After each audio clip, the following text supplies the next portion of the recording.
Olá, hoje é terça-feira, dia 12 de julho de 2022. Começamos o dia com esta bela foto aí do Tony Carvalho e vamos agora partir para as manchetes do dia nos jornais.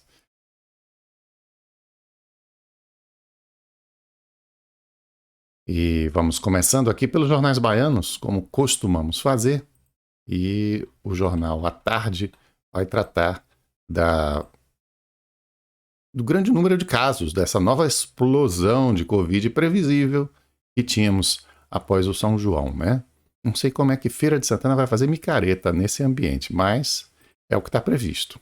É o que está previsto aí, é ter micareta em Feira de Santana. Então, vamos lá ver o que é que está acontecendo e o que está sendo priorizado como principais assuntos no Brasil afora. À tarde, com Covid em alta, gripário é reaberto. É uma unidade no bairro de Palmiúdo que já registra procura intensa, mas é uma unidade com poucos leitos. 10 leitos apenas. De qualquer modo, estava fechada há 5 meses. É a mesma coisa aí na capa do Correio. Esse pessoal aí, apostos, é da equipe do gripário do bairro de Palmiúdo, que estava há 5 meses fechado e agora volta porque existe um aumento de 155% nos casos ativos de Covid. A manchete do Correio é: Bahia enfrenta a falta de 33 medicamentos básicos, inclusive soro fisiológico. Dipirona, amoxicilina, paracetamol também estão nessa lista. A escassez atinge farmácias e hospitais públicos. Para você ter uma ideia dessa coisa da explosão da Covid, como é realmente forte e intensa, olha só a situação em Feira de Santana. De ontem, 606 novos casos de Covid-19 confirmados em Feira de Santana. Informação de ontem da Vigilância Epidemiológica. Boletim diário que a Secretaria de Saúde emite. Se você for olhar o quadro, desde o domingo, dia 10, aliás, desde a segunda-feira, dia 4, uma semana atrás, vem só crescendo. De 190 casos para 220, 486, 425, 477. Aí sábado caem as notificações, os testes, né? 6 e 93. E ontem, 606 novos casos. Situação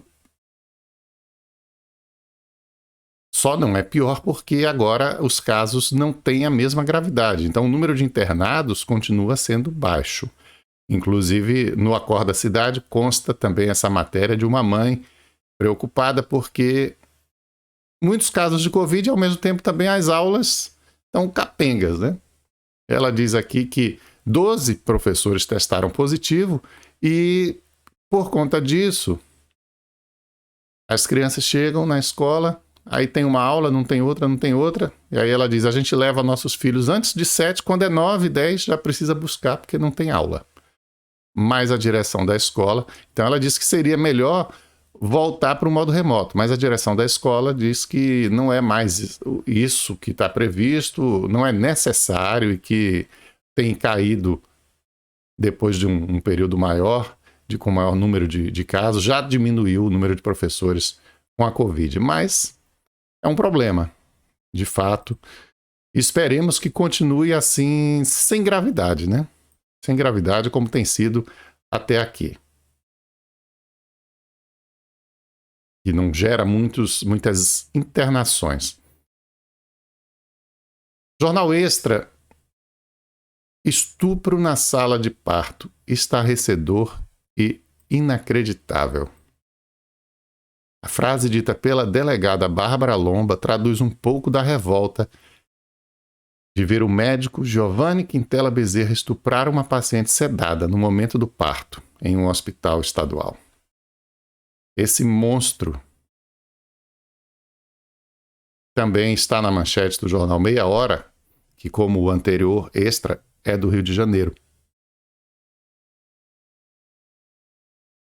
Mulher sedada é estuprada na sala de parto após dar à luz. E aí eles, médico, monstro, montaram uma palavra bem grande aqui, as duas palavras, e riscaram o médico. Ele ficou só com o monstro mesmo. Giovanni Quintela Bezerra. O Brasil está estarrecido com as imagens de um anestesista abusando sexualmente de uma paciente em cesariana no Hospital da Mulher na Baixada. É quase inacreditável, como disse a delegada. Mas as imagens mostraram. Graças à iniciativa dessa equipe, que foi procurar um meio de esconder um celular para flagrar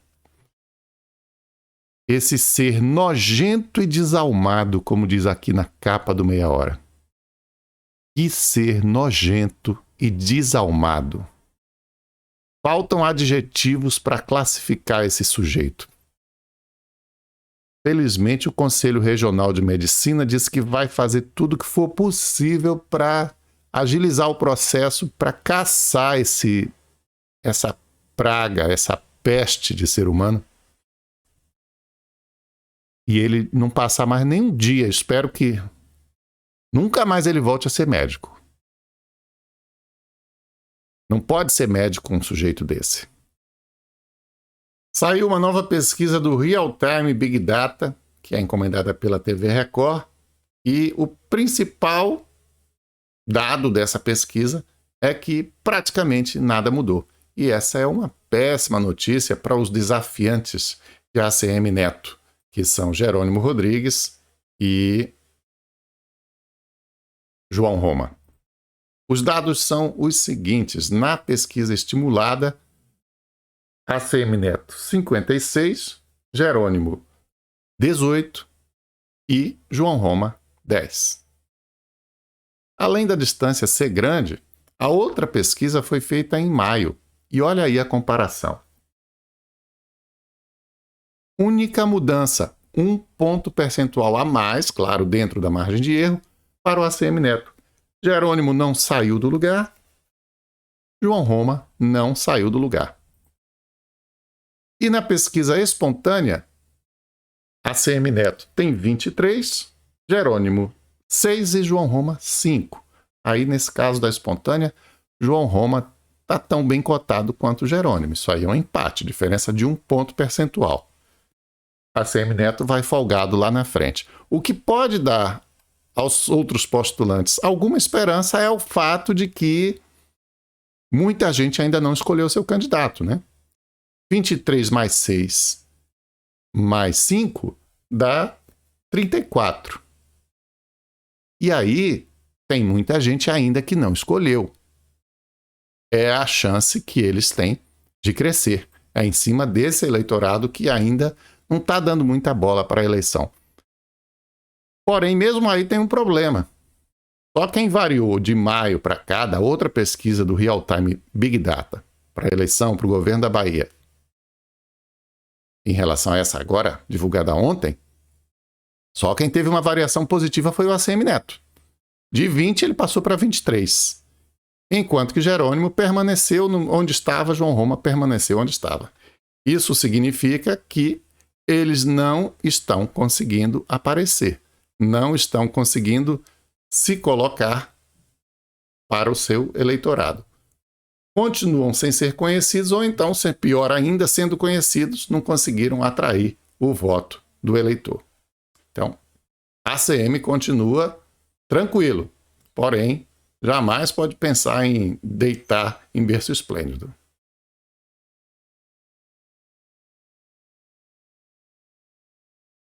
Jornal O Globo, governo incluirá até 2 milhões de famílias no auxílio. São 400 mil a mais que a previsão anterior. A votação da PEC eleitoral hoje no Congresso ainda não está garantida.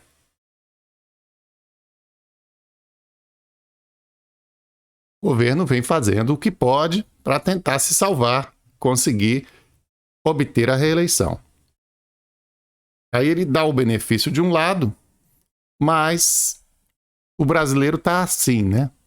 Olha aí o Diário da Região, que é de São José do Rio Preto, naquele próspero interior paulistano. A situação é essa.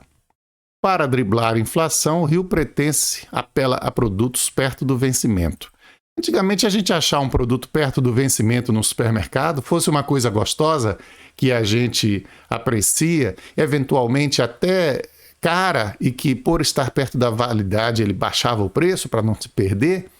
Era uma coisa assim, casual, eventual. A gente não andava catando as promoções dos produtos perto da validade. Hoje em dia, devido à inflação, devido a essa situação caótica vivida pelo brasileiro, já virou a modalidade, assim, para muitos, padrão, de ir no supermercado catar os produtos perto do fim do prazo de validade, porque estarão em promoção. Então, um governo que tira com a mão, dá com uma mão e tira com a outra, fica complicado para ele ter esperança de que o povo vá, agora por causa de um aumento de R$ 200 no Auxílio Brasil, entender que Bolsonaro é a melhor opção para mais 4 anos nesse país. O brasileiro está assim, olha. De volta às palafitas é a manchete do Jornal do Comércio. Pouco tempo após o incêndio que destruiu moradias no Beco do Sururu, no Pina, zona sul do Recife, muitas das famílias estão remontando casas improvisadas em Brasília Teimosa, que é um outro bairro de Recife. É assim. Essa é a vida do brasileiro. E aí, não vamos culpar só o governo atual também. Isso é estrutural do Brasil, não deveria mais ser assim. O cara perdeu um barraco no incêndio. O cara está montando um novo barraco, porque não tem. Ele tem que estar abrigado em algum lugar e não tem um auxílio digno, decente, estatal, governamental, para que o sujeito tenha uma renda que garanta a ele condição melhor de viver. Então, restam as palafitas. Na Folha de São Paulo, posição sobre assassinato divide campanha bolsonarista. Ala política pede declaração mais firme por pacificação, mas o presidente ignora. Ora, meus senhores, é claro que o presidente ignora. O presidente quer ver o circo pegar fogo. Sempre foi assim. Bolsonaro quer ver o circo pegar fogo. E a família dele toda trabalha no mesmo esquema. Você vê, até comemoração de aniversário é nesse sentido de incentivo à violência. O filho Eduardo fez 38 anos e comemorou o bolo. Isso é o bolo, esse revólver 38 é o bolo. Eduardo Bolsonaro, feliz 38. Esse é o procedimento padrão. Agora, mais do que isso, Bolsonaro quer ver o circo pegar fogo.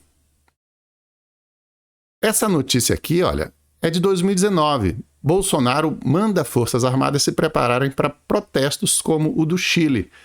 Quando começou a ter protestos enormes, imensos no Chile, imediatamente o Bolsonaro disse, olha, as Forças Armadas têm que se preparar. Não tinha nenhum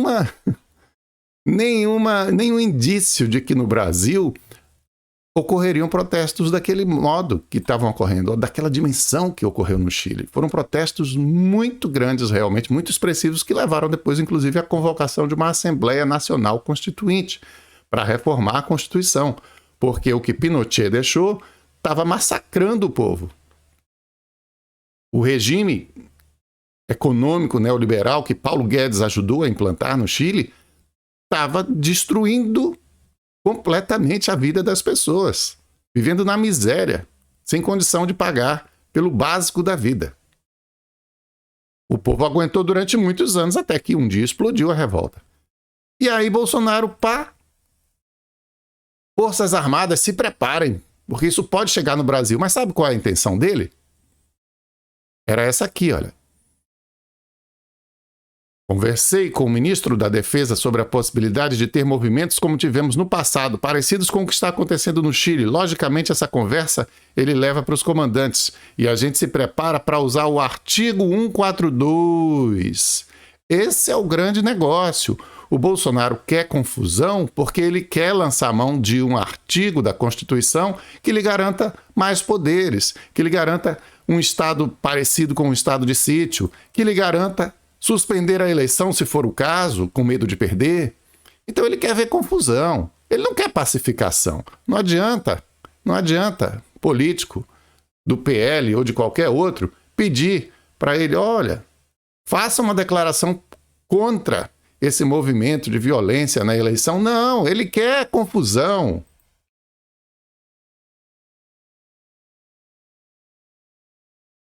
E os militares preparam um plano de fiscalização paralela da eleição, é a manchete do Estado de São Paulo. Programa das Forças Armadas de 8 etapas prevê lacração. Deixa eu voltar aí com a manchete, com as manchetes. Tá aí. Militares preparam plano de fiscalização paralela da eleição, manchete do jornal O Estado de São Paulo. Programa das Forças Armadas de 8 etapas prevê lacração de urnas e teste de autenticidade. Até então, os militares faziam o quê nas eleições? Transportava a urna. Esse era o papel deles, muito bem. E era assim que eles deveriam permanecer. Mas eles estão empenhados, os militares sim, têm um candidato. O TSE não tem um candidato, como o Bolsonaro acusa de ter. Mas os militares têm um candidato. E o candidato dos militares é Jair Bolsonaro. E é candidato não só por ser militar, mas também porque ele lhes garante vantagens, benefícios, como esse daqui, ó. Mais de 2.300 militares ocupam postos no governo de forma irregular. Quem está dizendo isso não é o PT. Quem está dizendo isso não é o Ciro Gomes. Quem está dizendo isso não é alguém que já foi aliado de Bolsonaro e brigou com ele. É o Tribunal de Contas da União. Segundo o relatório, irregularidades vão da ocupação simultânea de cargos militares e civis ao recebimento de salários acima do teto.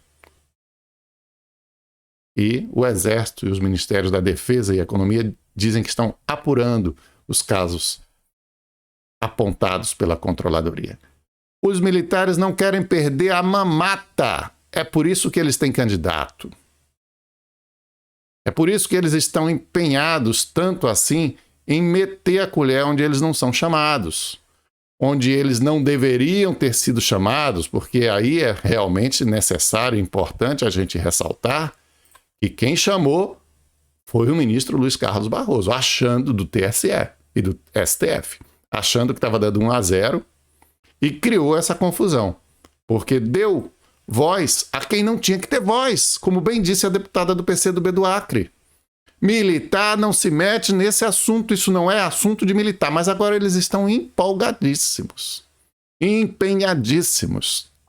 Então a gente vai ter que enfrentar isso aí durante a eleição. Felizmente, esses acontecimentos e essas atitudes e esses fatos aí, como o assassinato de um petista por um bolsonarista, estão levando a sociedade também a mais gente ver, compreender e se posicionar. Por exemplo, muitos dirão que não vale nada, mas sabendo que vale. Anitta repudia ataque que matou o tesoureiro do PT e declara voto em Lula. Além de Anitta ser influente, isso tem importância por quê? Porque tempos atrás ela disse que não ia votar em Lula no primeiro turno, ou pelo menos não era essa a intenção dela inicialmente. Não pretendia votar em Lula no primeiro turno. Estava querendo uma outra opção. Estava aguardando que aparecesse uma outra opção. Estava estudando. Então ontem ela disse, eu havia falado aqui nas redes que não apoiaria Lula nas eleições por querer algo novo e diferente. Então ela deixava esse apoio a Lula para o segundo turno. Mas, com essa situação extremamente agressiva e antidemocrática dessa gente, não me deixa outra opção. É Lula lá, seus burros, agressores, autoritários e violentos. A partir desse momento, eu sou Lula lá no primeiro turno e lutarei por uma novidade na política presidencial, agora, nas próximas eleições. Paciência. Eu diria a mesma coisa. Para mim, o ideal seria que a gente tivesse renovação. O ideal seria que a gente tivesse alguém que o bolsonarismo, depois de derrotado, não pudesse atacar com a mesma intensidade que ele atacará o PT quando o PT voltar ao poder. Porém, essa opção parece que não haverá. E, ao mesmo tempo, busca-se uma demonstração de força contra o bolsonarismo. E essa demonstração de força seria vencer o bolsonarismo no primeiro turno. E a manifestação da Anitta caminha nessa direção. Muitas outras pessoas, ao longo dos próximos meses aí, possivelmente tomarão essa mesma posição. Por quê? Porque a gente se vê ameaçado, a gente se sente ameaçado, a gente vê risco à democracia, vê risco à nossa integridade física, vê risco à nossa liberdade o tempo inteiro. Ontem, o candidato a presidente Janones, que é deputado federal, numa entrevista no G1, declarou que foi ameaçado com arma logo ao sair da votação em que votou contra o voto impresso, porque eles querem impor o voto impresso do modo que eles acham que é o modo certo. Porque é assim agora. Não concorda comigo? Tiro. Essa é a mentalidade dessa gente. E se eles renovarem o poder por mais 4 anos, todos nós estaremos em perigo.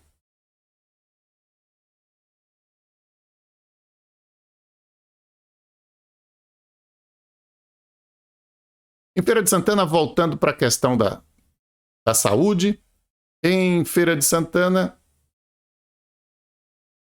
a questão da regulação, eterno problema da regulação, é que a gente faz questão de toda semana enfatizar também aqui. Enquanto a prefeitura estiver divulgando esse dado, nós também estaremos divulgando aqui. Em feira, 30 pacientes na fila da regulação. Coisas simples, às vezes. 79 anos, um paciente aguarda 7 dias transferência para tratar problemas decorrentes de uma insuficiência cardíaca. Um outro paciente de 85 anos espera transferência para tratar uma úlcera. São 30 pacientes que estão em UPAs e policlínicas do município esperando pela regulação do Estado, esperando uma vaga no hospital mais qualificado para tratar do seu problema. Essa notícia me deixou intrigado. O secretário de Mobilidade de Salvador conhece a operação do BRT de Feira. Eu acho que ele deve ter vindo ver como não deve ser um BRT, né? Porque o BRT de Feira não existe, não funciona. É uma piada de mau gosto, é uma teimosia que levaram adiante por cima de pau e pedra e que é algo simplesmente ridículo e que se propunha a transformar o transporte público em Feira de Santana e não é nada. Não aconteceu nada. Para ser o que ele é, não precisava ter gastado esse montão de dinheiro. Mas o governo transforma até capinação em realização e divulga, e isso não é de hoje, não. Há anos que a Prefeitura de Feira de Santana tem essa prática de dizer que serviços de capinação e pintura de meio-fio são notícia. E tá aí, ó. Realmente, talvez seja porque eles deixam o matagal chegar a esse ponto aqui. A manutenção é precária, porque não deveria chegar a esse ponto aqui, de virar uma mini floresta no meio das principais avenidas da cidade. A Getúlio Vargas está super mal cuidada, a principal de todas. Aí, quando eles vão capinar e pintar o meio-fio, eles acham que é notícia, esse serviço básico de manutenção. Infelizmente, é assim. Lembra, então, de curtir, comentar, compartilhar, porque eu esqueço. Quando chega no final do programa, eu me lembro de fazer esse pedido. E uma última notícia, está acontecendo incêndio na Chapada Diamantina, está ainda no começo, e esperemos que fique por aí, né? A Chapada Diamantina sempre sob risco de grandes incêndios. Aqui é na beira da estrada, o que indica que pessoas às vezes passam, jogam seu resto de cigarro achando que não tem problema e causam um incêndio. Um restinho de cigarro pode levar a isso. Então, ali na região próxima a Andaraí, começou um foco de incêndio e a Brigada Voluntária de Lençóis está atuando e vamos torcer para que não se alastre mais esse fogo. Muito bem, obrigado por assistir até aqui e amanhã estaremos de volta. Um abraço para você, até lá.